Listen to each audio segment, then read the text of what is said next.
Hey guys, what's up? It's me Neo and welcome back to my YouTube channel. And for today's video, I'm gonna be doing a quick unboxing and review of this USB microphone from Saramonic. And this is the Saramonic SR-MV2000. And you are hearing it right now. So if you guys wanna know more about this Saramonic USB microphone, please stay tuned.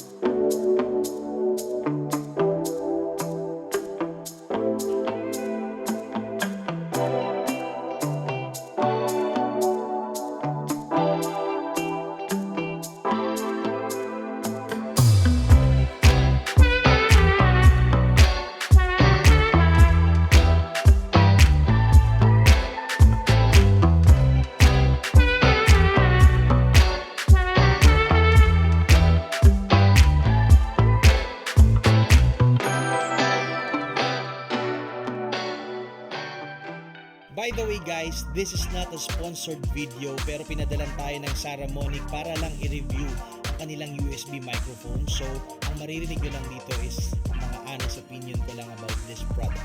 So that's it guys. So ngayon naman guys, titignan naman natin yung build quality and the design. For me, the design is sobrang premium. Sobrang minimalistic pero sobrang elegant siya tingnan dahil na rin siguro sa pagka satin finish black nitong kulay nitong ating Saramonic USB microphone. About naman sa build quality, plastic siya pero hindi yung plastic na madaling masira, and I think matibay pagkakagawa nito kasi pag ginawakan mo siya, solid pa rin siya, hindi siya yung parang manipis o parang ampaw lang yung laman ng case niya. So ayun nga guys, may makikita tayong dalawang knob sa likod nitong Saramonic USB microphone. Yun yung gain and mute and mic and USB. Napipindot na rin siya, nagiging switch na rin siya para kung gusto nyo i-mute yung microphone ninyo, ipipindutin nyo na lang siya, hindi nyo nagagamitin sa laptop.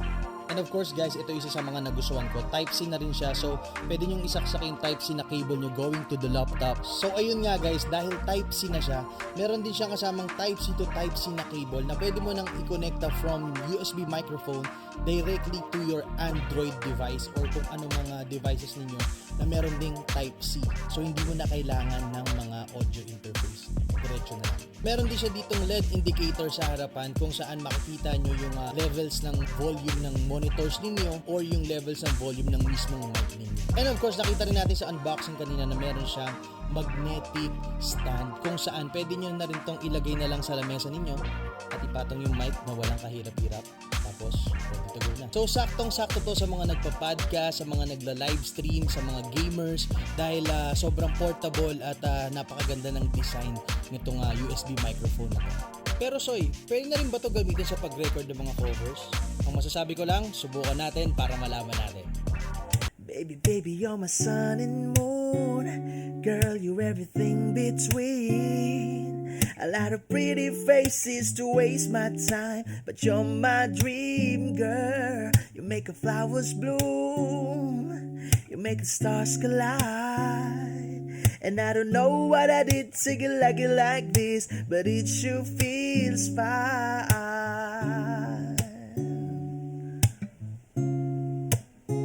Ba-da-ba-ba-ba-bum-bum, ba-da-da-bum, da-da-da-da-da-da-da-da-da-dum,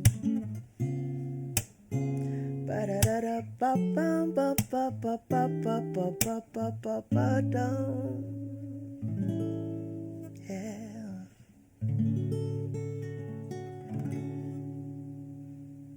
So that's it guys, kitang-kita at rinig na rinig nyo naman na pwede natin itong gamitin sa paggawa ng cover songs or pag-record ng inyong mga vocals gamit ang inyong recording software sa inyong laptop or mga cellphone. So yun na nga guys, base sa quality, marirecommend ko to sa inyo kung gusto nyo talaga ng magandang design, portable at syempre medyo magandang quality ng microphone. At mabibili nyo pala to guys, halagang 4,000 pesos lang.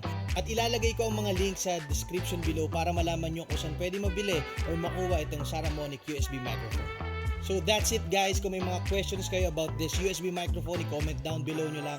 And of course, gagawa rin ako soon ng in-depth review or tutorial or kung paano man to isi-set up itong USB microphone na to sa mga susunod pa nating video. So don't forget to like, comment, and subscribe at paring na rin yan notification bell para ma-notify kayo every time magagawa ko ng mga bagong videos. Again, thank you so much Sarah Monic for trusting me sa pagpapadala nitong USB microphone na to para i-review dito sa YouTube channel ko. So that's it for today's video guys. See you guys again next time and God bless.